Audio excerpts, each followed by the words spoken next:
Let's begin today's Vanguard news with a new deck for Stoicheia from the Skyride manga, as there's nothing to look forward to with Keta Sanctuary and EZBT12 besides Ganselet.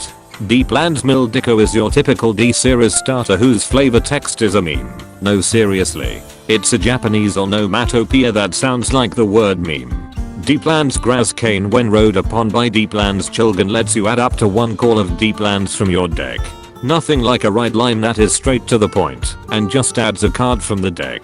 Every nation and deck should have a ride line like this at this point. Call of Deeplands is a normal order card that can be played from the drop zone and pay 1 Soul Blast and retiring one of your rear guards. If you have a Reguregnus Vanguard, to call up to 2 cards with grades equal or lower than your Vanguard from your drop zone and your Vanguard gets 5k power. Then either put this card into your order zone, if you have no copy of this card in your order zone, or bind this card to increase the continuous effect of another copy of this card in your order zone by 5k power if you have 1 or more copy of this card in your order zone. And while in the drop zone, all your Deeplands units that were placed from the drop zone this turn by a card with the same name as this card or with Reguregnus gets 5k power. I assume this was only made into a normal order as to make it work with Stoicheia's supports. By that point, Bushiroad should just admit that Brandgate truly was their favorite child and they can't design a new deck that isn't based on Brandgate's mechanics. Case and point Heartlaru. And they even made the cost somewhat redundant, as you revive 2 units even after retiring 1 for the cost, which opens up a new can of worms with reusing on-place auto abilities. I thought the Skyride series was supposed to be for new players. Why the hell are we getting Yu-Gi-Oh levels of technicalities? But all I know is Roaming Prison Dragon and even Inlet Pulse Dragon just became expensive again. Deeplands Jilgan, when rode upon by a grade 3 Reguregnus card, lets you mill up to 2 cards from the top 7 cards of your deck. Okay, at least there's still some RNG aspect when it comes to reviving stuff with Call of Deeplands in the early game, and this card isn't a straight up +1 in card advantage considering how overtuned that order is.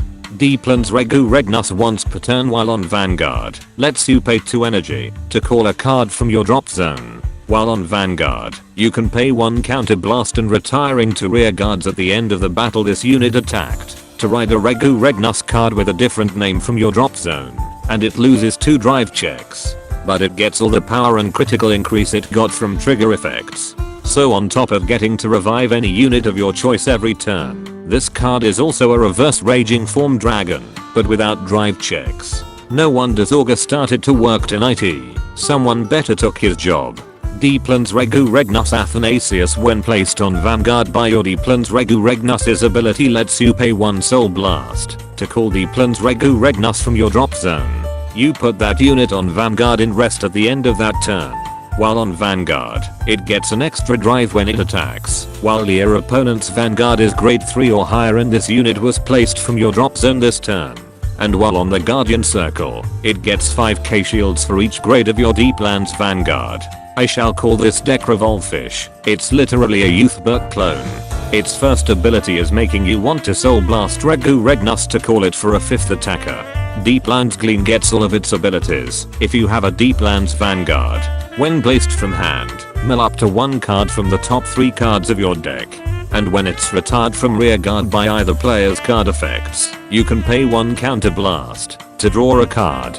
Why is it that Bushiroad somehow managed to balance this card by making it a placed from hand, but they couldn't do the same restriction with Sparkly Bunny? It's like they forgot that Dark States call from Soul, but somehow remembered that Stoicheia calls from drop.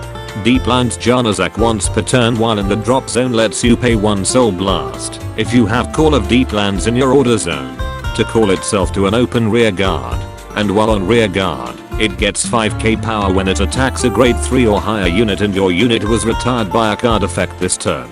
By this point I have grown accustomed that every deck already has a Maple clone and could at least give this a pass as she was Stoicheia to begin with. Deeplands Orgady, when placed on rear guard, lets you either pay 1 counter blast or putting a card from hand into your soul if you have a Deeplands Vanguard to draw a card. Then this unit gets 5k power if you have a grade 3 or higher Vanguard. and while on the Guardian Circle, it gets 5k shields if you have a Deeplands Vanguard. The only unique thing about this card is its choices for its cost. It's otherwise your standard 15k attacker with 10k shields. It's rare that Bushiroad post recommended cards for a new deck, but 3 out of 4 of these cards are expensive as fuck. Rotting Usurp Dragon being the only budget option that won't be a budget option anymore as a result of this image. Speaking of budget option. Finally, Fire Regalis will be reprinted in DZBT12 as a triple rare reissue. Ironic that the one non-anime booster set they don't support the Craycross epic units, and they print out the very MacGuffin they were all looking for. And that concludes this Vanguard news without the bullshit. Special thanks to my Patreon members for continuing to support my content creation. Be sure to subscribe and let me know in the comments if you started to sell off your Zorga cards as new management steps into his shoes.